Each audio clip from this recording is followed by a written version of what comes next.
If you look at every single thing along the way with the backdrop of like, will this lead to consistency?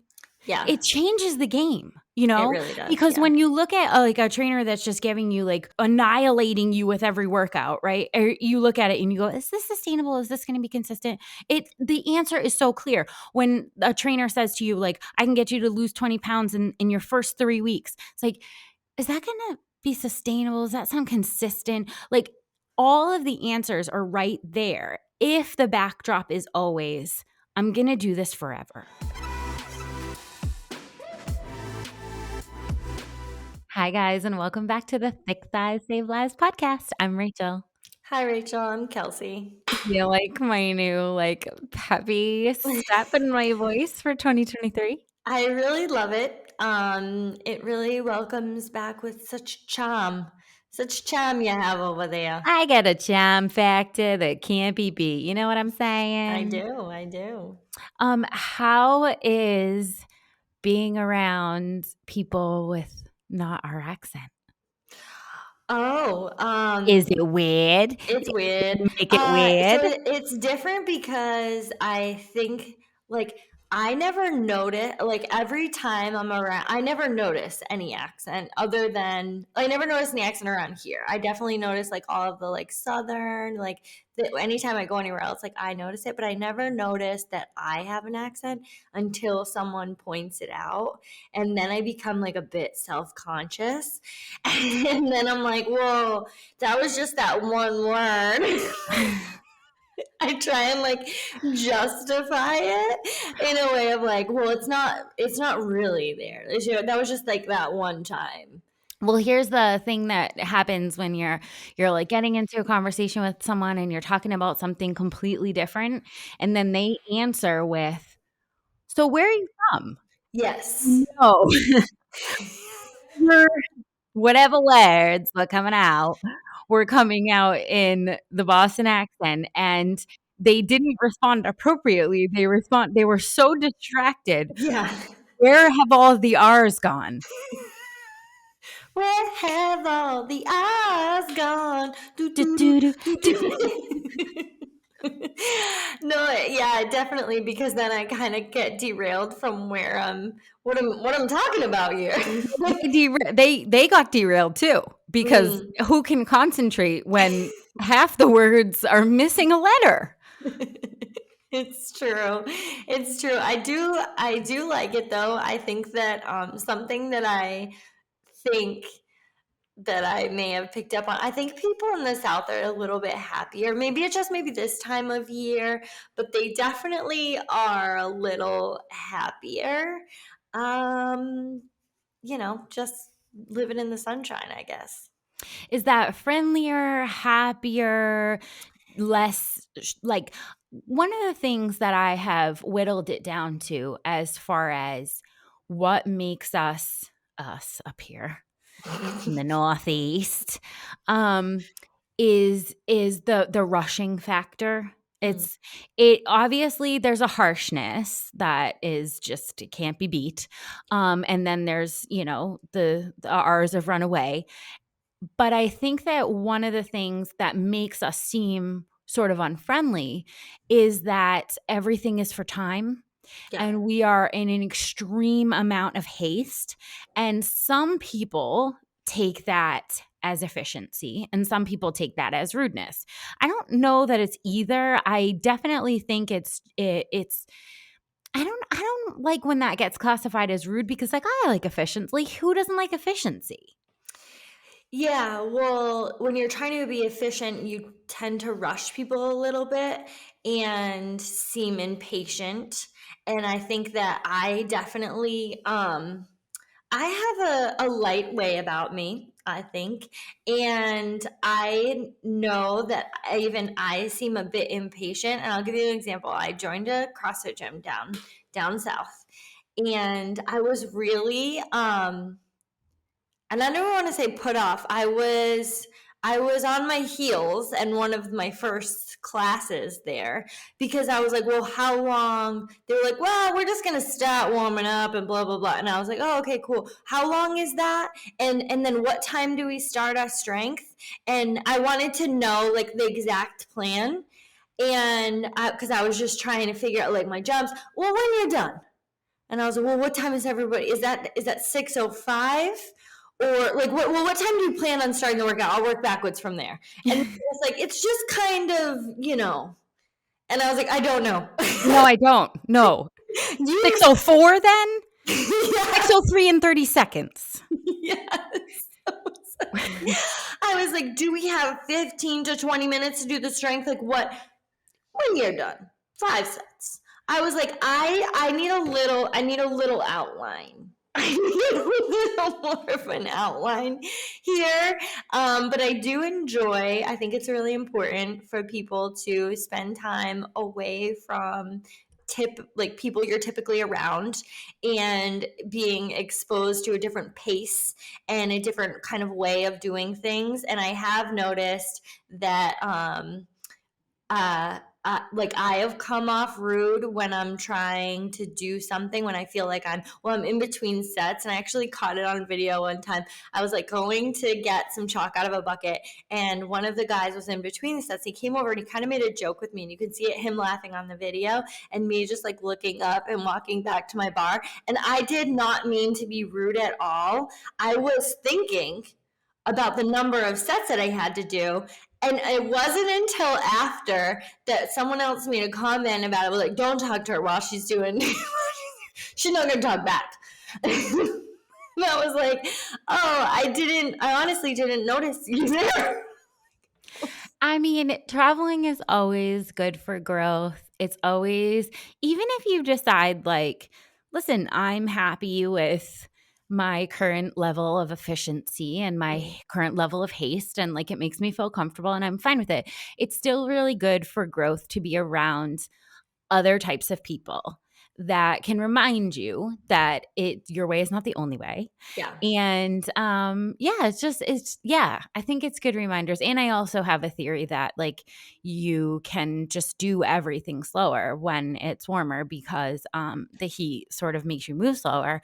And when you're freezing your freaking ass off, you have to like move faster because you're always because you're gonna freeze to death from you're always door to the time you walk in the building. Like that was so dramatic. You may freeze to death, but like you know what I mean. It hurts your face. Your skeleton is just like reaching towards the door. It's like she didn't make it. It was she wasn't walking fast enough. 25 degrees and she was just leisurely strolling. So in the new year, I am really glad that you're getting all of these new experiences. I think it's freaking fantastic and I'm super jelly and I just watch your stories like it's like my job. I'm like, did she update? Is there anything else? But anyways, I'm just super proud of you. In 2023, we started with some positive affirmations. And if you didn't hear the last episode, you got to go back because not only do you need some positive affirmations all over your leggings to remind you what kind of year we want, but also putting that practice into place. And for this episode, we wanted to talk about actually getting physically back into the gym. And if there's been any kind of hiatus, and one of the things that has really, really been bothering me, honestly, for years now, but like I felt like this was a really good time of year to point it out, is if you're going to seek professional help in the form of a trainer to reach some of your fitness goals for 2023, I really want to go over a couple of aspects that make a good trainer good and a couple of aspects that I want you to run the other direction from because it's this time of year when I see a lot of posts being like, oh, my trainer said he was going to annihilate my lower body and I'm not even going to be able to walk out of the gym today. Awesome. Or like my trainer programmed 3,000 burpees. This is so badass. Like, no. It's a no from me, dog. It's a no from me as well. I think that one of the things that happens in general around this time of year is that there is a major overhaul, and there are some, like, I just want to point out that there are some good and bad things to that, because like looking at using this as an opportunity to look at some of the habits that you have in place and address the habits that you have in place and adjust them in the way that you say, like, that doesn't align with the life that I want, the goals that I want, so now I'm going to adjust those. And a lot of times for a lot of people, that looks like a major overhaul. And what I want to caution on that is not looking at necessarily overhauling your life, but looking at specific areas of your life, specific habits that you have on a daily basis that you might be able to break or put in place. And if you intend to break any habits, you need to replace them. So that's kind of the number one thing when you're looking at like starting something. It's not an overhaul, and we need to be replacing, not just eliminating. The second thing is like the major, don't overthink it. Don't overthink it. We don't need kombucha and a whole bunch of, you know what I mean? Like it just becomes this like, well, I'm gut health, I know is really important. And now that's like, I'm going to go 1,000% on like gut health. And just like you just do these like major overhauls that, like, is this sustainable? Is this even taken into account the fact that I have years of experience doing a different thing? Because that's what you really have. What you come into every year with is experience. And maybe you found some experience and things that work and some things that you don't work, but either way, it's experience. And what we look at when we enter in the new year is within 6 months, over 50% of people are going to drop off their goals. And I want to talk to you guys today about ways that you're not going to be in that 50%. You're not going to be in the 50% that drop off your goals, because we're going to set realistic goals. We're going to know what to look for to run away from, and we're going to adjust habits with replacing behavior that we would like to see. Oh, I love that. Wouldn't that be like the ultimate goal? And we're not going to overthink and be in the be all end all mentality. Um, One of the things that I think is really important to start your mindset off in a sustainable way for your gym goals and fitness goals for 2023 is the idea that more pain is that more gain. This is a long-standing thing that we see, especially with people new to fitness, that they think that the more difficult the workout, the more sore they are, the more pain they're experiencing, the better off they're going to be, the more progress they're going to see in a short amount of time. And I just cannot highlight how detrimental this mindset is to sustainability. Okay? Because I'm not saying that you're not going to have some discomfort. Okay? There is a difference, and it's really, really important to highlight what the difference is. And there are multiple levels of discomfort, some that are appropriate when you're first starting out and some that are not.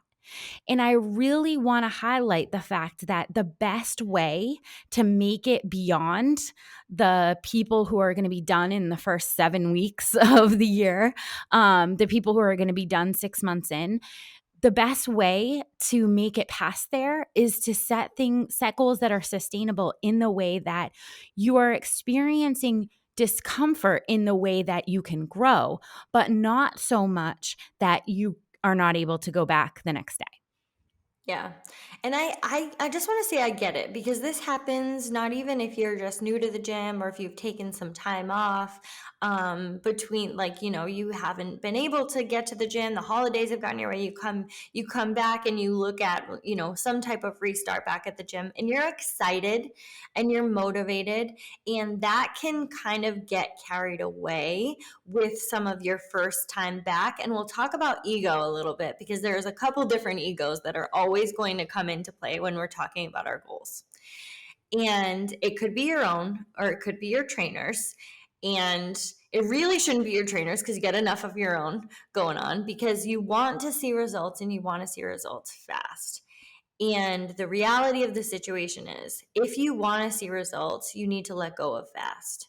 because results happen over time.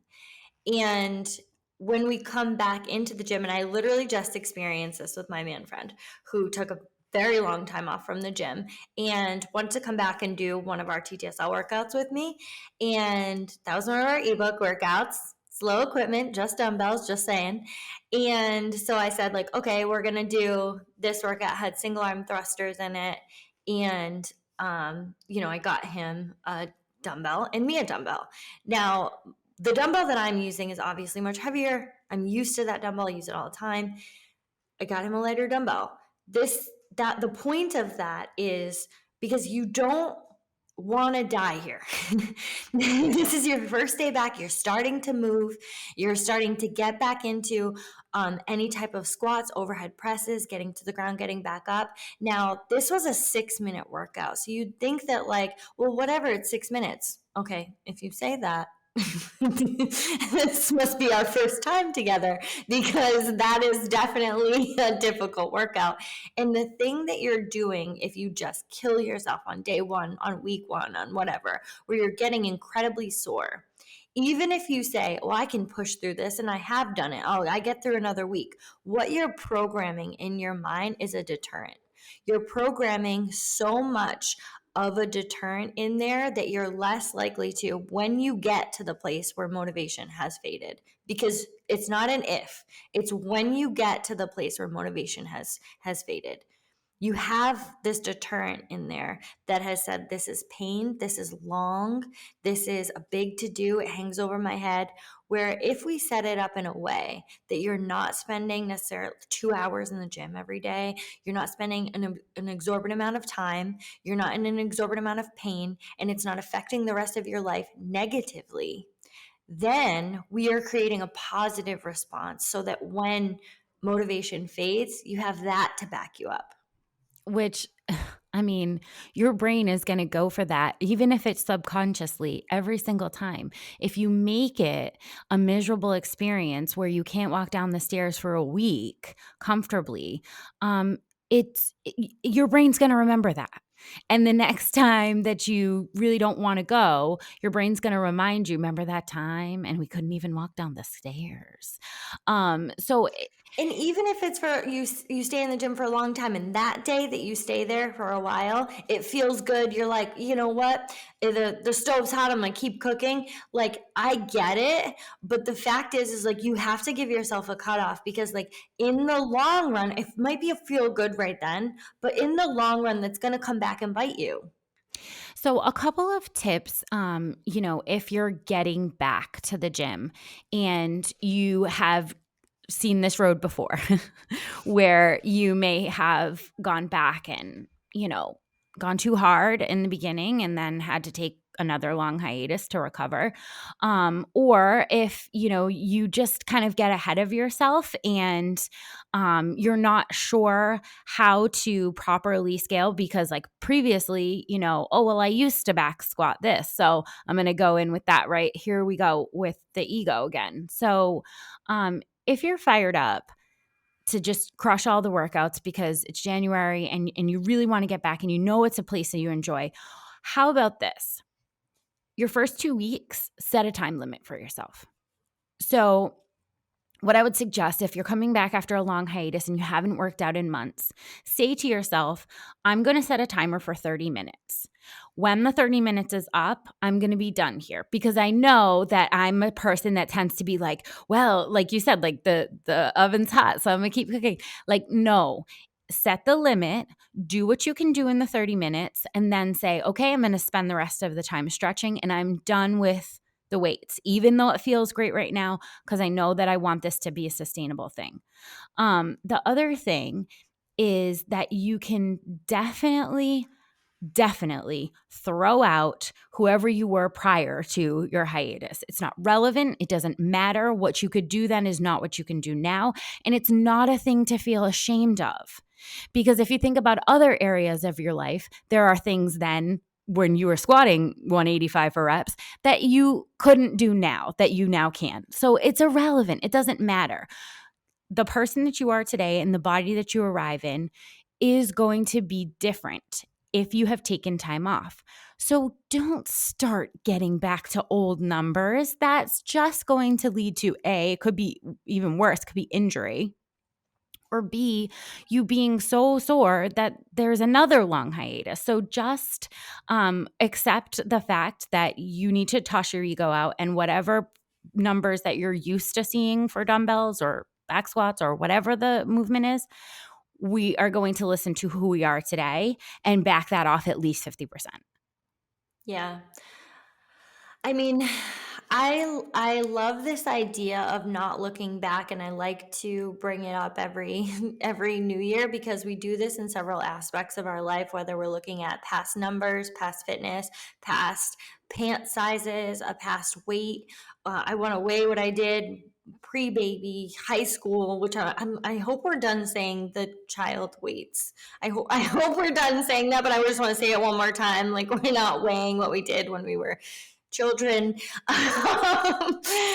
because that's what you were in high school, or before you created a life. These things are really not where we're going, and I just think that it is based in a position of kind of like shame, and not realizing how much growth that you've had in other areas, and what you have changed in the life that you've created now looks different than it did when you could do those other things. Your priorities look different. Your daily life looks different. So like, let's look ahead, and not necessarily start to look back and try and get back to something. Like, no, we're going to look ahead, and we're going to see what we can do today, and then we're going to build on that, because all we're doing is the up and up.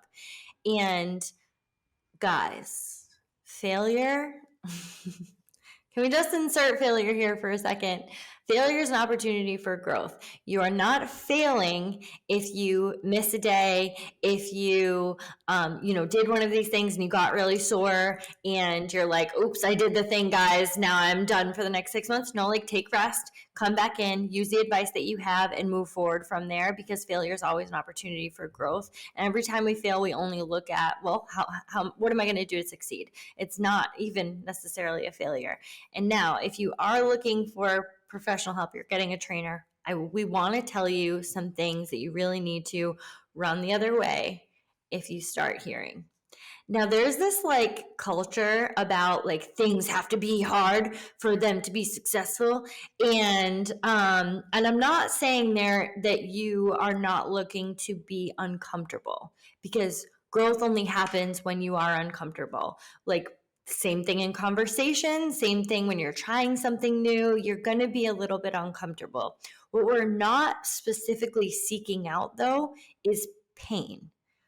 And if your trainer is speaking to you in a way that is, inserting the fact that you will be in a ton of pain, and that's the only way that you're going to meet your fitness goals, like, we're going to have to pause on that, because the job of someone who is professional there to help you to succeed in your fitness goals is to help you succeed in life, right? To help you feeling good in your body, to help you live a limitless life, to maybe get out of pain, because that's actually what taking care of our body is there to do, is to take us out of pain. So if their goal there is to put you in a ton of pain immediately, they don't have your best interest in mind. No, and what a weird, like, egotistical maniac. Like, who the you know what I mean? Like, whenever trainers are like, yeah, like, a program's workout, like, nobody could, like, even lift their arms afterward. I'm like, what the is wrong with you? Like, that's a source of pride for you? You sound like a lunatic, okay? Like, that's not the mark of a good workout. That doesn't mean you're a great trainer. You just sound like an egotistical weirdo, and I'm sorry for you. I mean, I know that was a little harsh, but also sorry about my F word. You can bleep it out if we want. Beep. But no, like, and that's the one weird thing, right? But then, like, also when, like, you're talking about, as a coach or a trainer, when you're talking about your clients, and you're talking actually about you, I programmed a workout that nobody could walk down the stair. You should have seen them. They were sweating like pigs, and everyone was on the floor afterwards. Like, why is this like about you? Like, it's such a weird thing to me. Your trainer or coach's goals should always be focused on the client. Always. It shouldn't be talking about whatever like hell workout they came up with that murdered you or something. That's such a weird concept. And I know that it's so common in the fitness industry, and like the sort of crazier the trainer, like the more people flock to them and stuff. It's that, no pain, no gain mentality, but that's really so out of touch with anything that is sustainable and habit building. And when people do that, it really isn't lasting. And plus, you're just hanging out with a weird narcissist. So let's So not stop do it. hanging out with a weirdness. Yeah. And I do like, want to say too, along the same lines of just talking about themselves, it's like when you're talking to people who are in this fitness space, they might be trainers, they might be coaches, whatever. If they're solely talking about what they do, how they train, and not asking you questions about your everyday life, that's not the person for you. Because for me, being a coach, it's irrelevant in the way that I train to the way that you're going to train. It's irrelevant what I'm eating to what you're going to eat on a daily basis. We don't have the same goals. We don't have the same lifestyle. We don't live together. We don't have the same bodies. We're completely different. So looking at what you want to see from that is someone who's asking questions about your current lifestyle, about your daily activities. What do you do for a job? Are you sitting most of the day? Are you standing? Are you at a computer? Are you a nurse who's on your feet all day? Like, these make a big difference to how you're going to move and how you're going to show up for training every day. There's a lot of people who are like, EMTs and who work with their hands all the time and say like, well, I can't rip, like I can't be on a bar and I can't rip because like then I'm touching people all the time, or like I'm constantly lifting people onto a stretcher on this one side. I'm always on this side. That's going to affect how they're moving and how they're showing up to training. Are you working all night? What's your sleep habits look like? These are very important questions that are going to affect your training. So instead of me saying, well, I sleep 8 hours and I always eat breakfast and I stretch, it's irrelevant. Do you have kids? Are you constantly doing sprints after a toddler? Like, those are actual relevant questions to your training session. yeah, basically, when you sit down and talk to a coach or a trainer, if they are talking about themselves the whole time, I mean, it literally doesn't matter. And the same thing if they are using a one size fits all mentality. Yeah, you have to get 8 hours of sleep in order to be making gains in the gym. It's like, okay, but like I have an infant, Yeah. so well, you have to. So I mean, anybody who speaks in one size fits all, anybody who speaks primarily about themselves or about the success they've had with other clients that aren't you, irrelevant. Not somebody, in my opinion, you need to be working with. And the other thing that I really want to push is that, because this is very common too, the like crazy, weird, made up exercises that you see trainers having people do in the gym. Yeah. Okay, this does not mean they're a qualified trainer.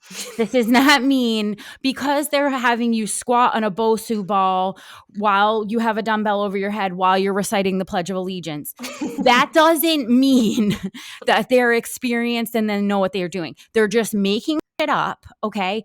And the more complex I see trainers working with, the everyday people, the more complex the movements, the more I'm like, you don't know what the freaking hell you're doing.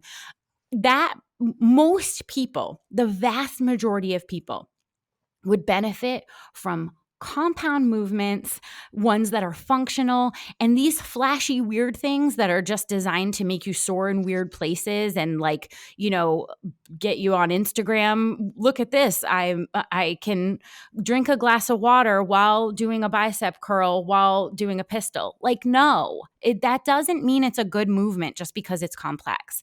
The best movements are actually the most simplistic. Pulling, pressing, like these squatting, the basic movements that the body is meant to do. That's what 99.9% of people need to be doing, and not these weird variations that someone made up like to like get people to look from the treadmills, like, what in the why are they all reciting the Pledge of Allegiance? That's not it.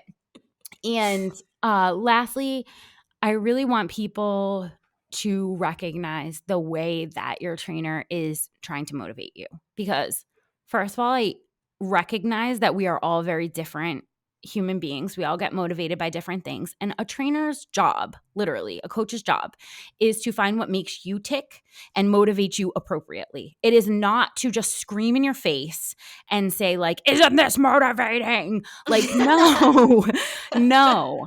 Okay. And if a trainer or a coach is using negative body image vocabulary around motivating you, come on, let 10 more. We got to work off that flabby butt. I'll have those thighs not jiggling in 10 weeks. Come on, 5 more. That shit is for the birds. That is not motivating. And your body is not a weapon to be used against you in the form of motivation. Okay? No, no, and no. What we want to, as coaches, what we want to instill when motivating a client is always positive imagery surrounding their body, because it's been shown in multiple studies that when you are envisioning your body moving correctly and positively, your movements look better. So we're not going to say, okay, 10 more and no more bat wings for you. That's not what we're doing. We're going to talk in the way of building a strong and healthy body that goes along with your strong and healthy mind, and that being limitless. That's such a great point. It's really an interesting observation to realize when someone is motivating you with shame, and shame with your own body, and that's supposed to motivate you to love your body. Question mark, because that's ultimately your goal, right? Like, your goal is to be in a body that you feel good in, and whatever that means for you, whatever that looks like within your lifestyle, whatever you feel proud that this is my body. So we don't develop pride by shaming something. So that's immediately just a red flag. And the last one that I wanted to say, as far as red flags go, is promised results. Promised results, specifically within a time frame, are red flag. Yeah. Like, if someone says, I can get you to lose 20 pounds in 2 weeks, no, thank you. I'm looking for some sustainable results. That is just it. It is an immediate red flag. That is not something that you can promise people. That is not appropriate to promise people. And it's really just, it's not it. It's not it. They don't know anything about your body. They don't know anything about the way that you move or your lifestyle. And you cannot promise to change someone's body based on what you think you've got some type of formula on, because we know that we are all just unique snowflakes out here. And that no matter, we could be doing the same workout, eating the same things, and getting different results. So at the very minimum, that person is a liar. And you don't want to work with liars. Yeah. Get them. You're a liar. I like it framed like that, because that's what you are at the very minimum. And I can say other things, but we're just going to go with liar. You guys, as a coach, as a programmer, as someone who's been doing this for a long time, the mark of a great trainer or a coach is not the ability to make a hard workout, okay? Anybody can make a hard workout. You could literally ask my son, my 5-year-old son, what would be really hard, and he'd be like, do 10,000 burpees. It's like, yeah, everybody can create something on paper that's hard.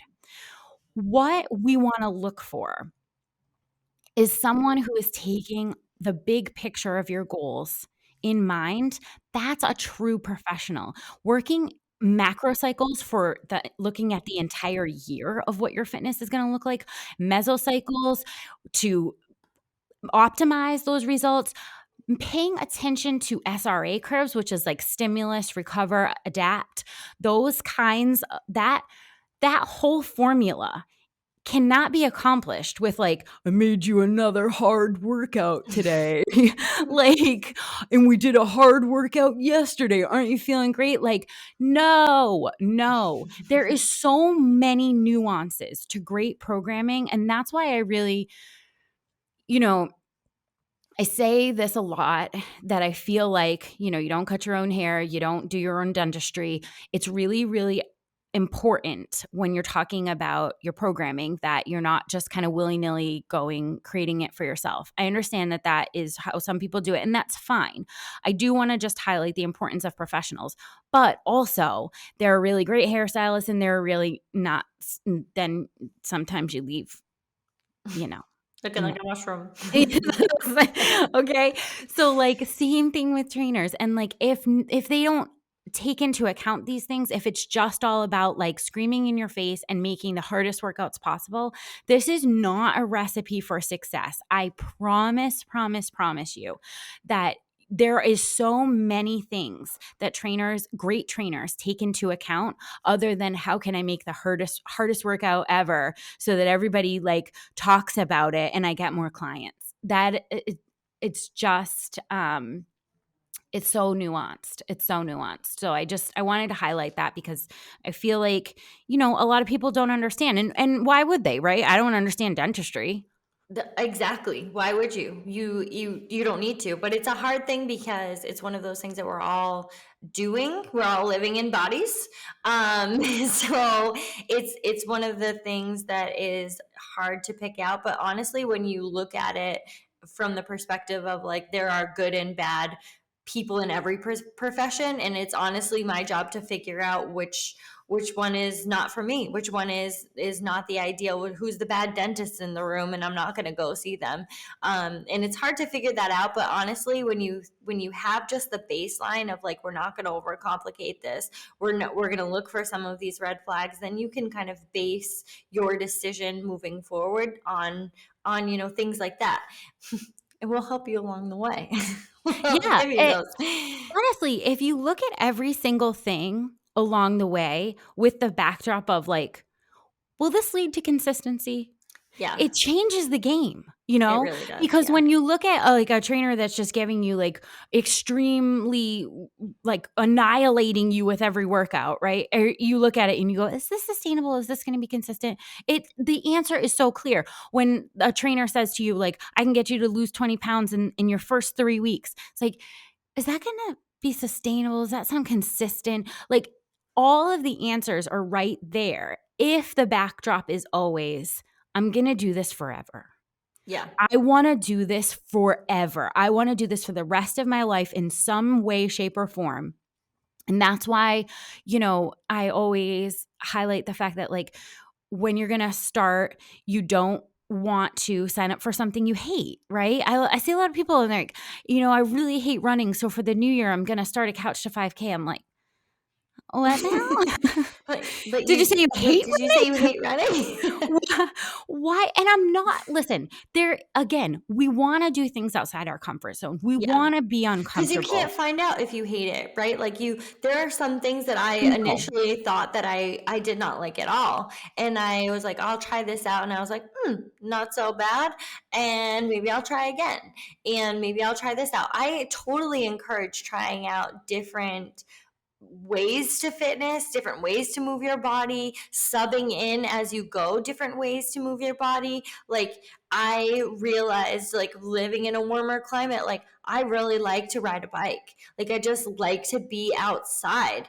And for some, I'm willing to take some of my time spent in the gym to ride my bike outside because that's something that I want to do at this point. And is that going to be a forever thing? I don't know, but it feels good right now.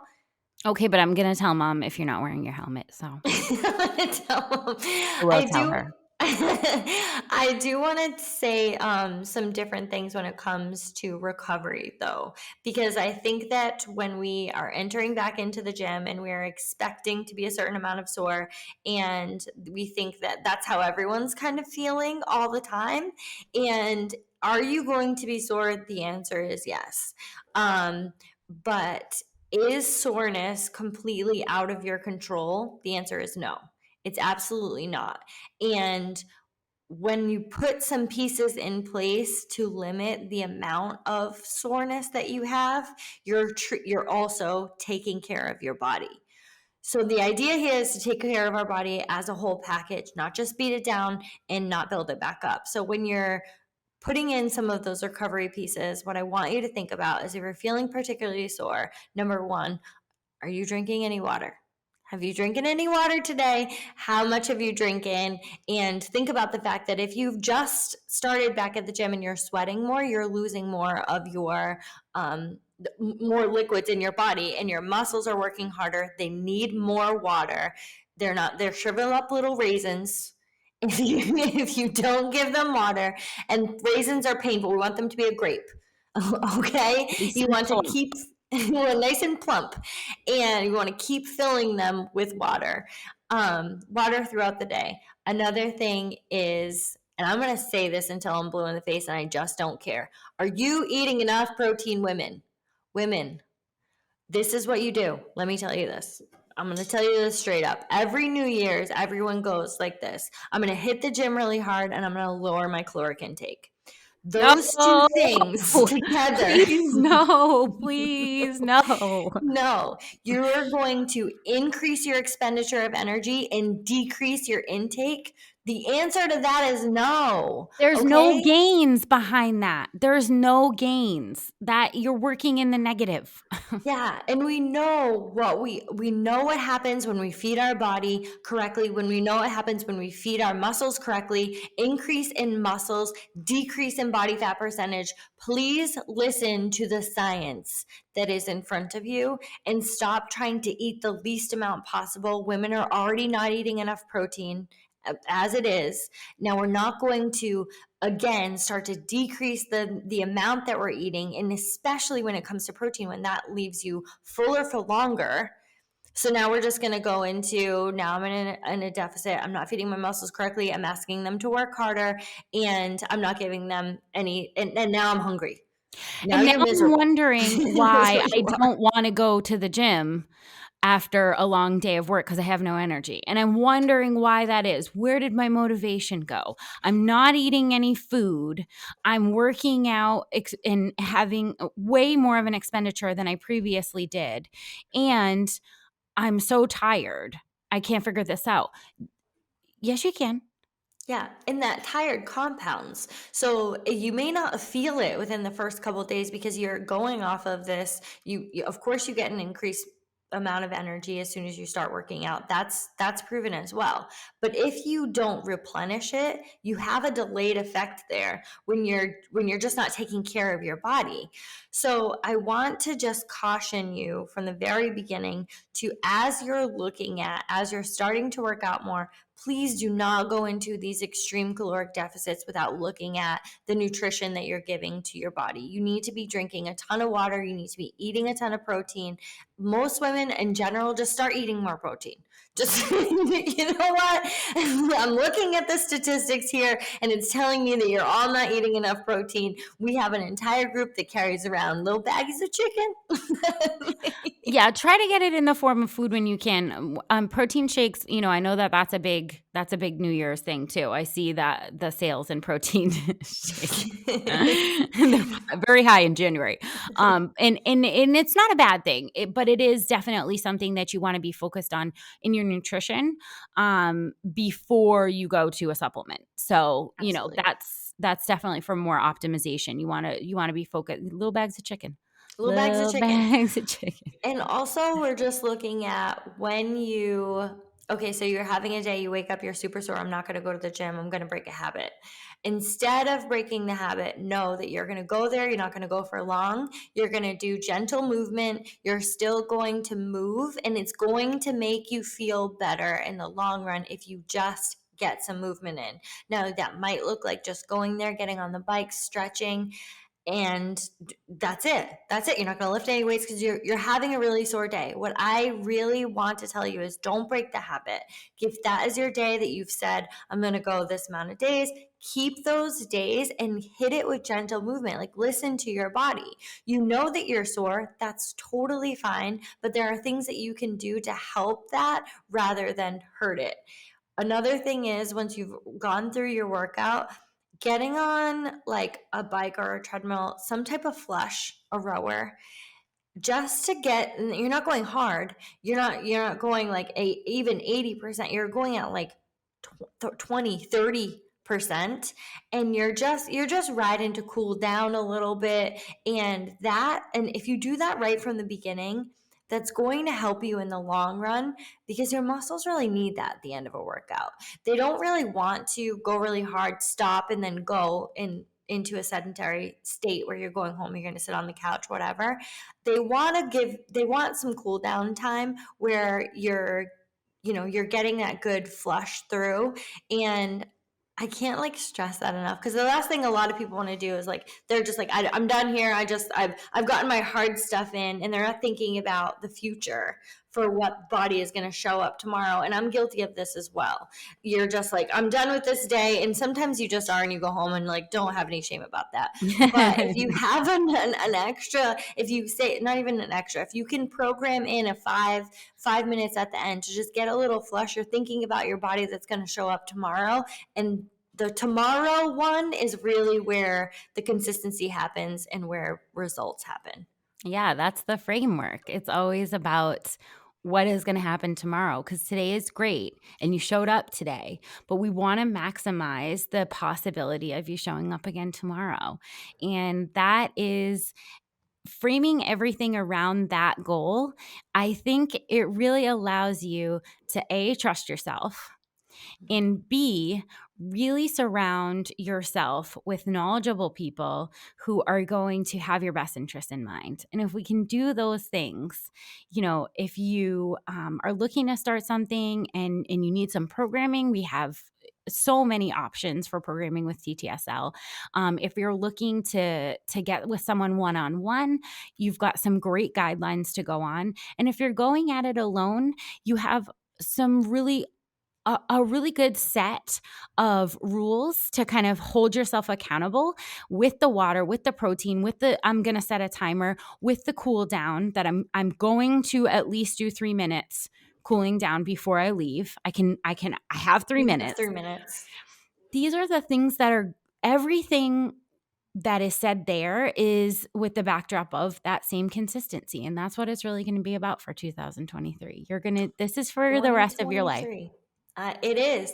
The last thing I want to add when it comes to that is surround yourself with like-minded people. We have an entire community of amazing women who can't wait to cheer for you, no matter what type of fitness you're trying out. And when it comes to this time of year, you're going to be bombarded with all of these diet culture messages that are there to derail you, take trust away from you, and to put your trust and your money in them. That's what they're there to do. And everyone's out for their own self, so I get it. But the thing is, it's really important to take care of your mind at the same time as you're doing this. So if those messages of lose 20 pounds in 2 weeks, follow those juice cleanse, God, these freaking juice cleanses are going to send me over the edge, I swear to God. Unfollow that. Get it out of your feed. Surround yourself with messages that are going to enhance your life, that are going to align with the goals that you've set for yourself, and people that align with you. That is just, this is just in general and in your life, but like when it comes to fitness, it's absolutely no different. You want to surround yourself with things that you would like to become. I agree with that. I'm going to follow that. You know what? That sounds a little shady. Get it out. We're cleaning it out, cleaning out my closet. You're all full of songs today. Come be a part of the counterculture, because being around women who have this type of messaging and this type of encouragement to give on a daily basis, and they want to give it. It's so empowering. So come get in our app, CVG Nation, join our TTSL programming, and honestly, just be a part of a community that you can really feel good about, that will hold you accountable for 2023. We love you guys.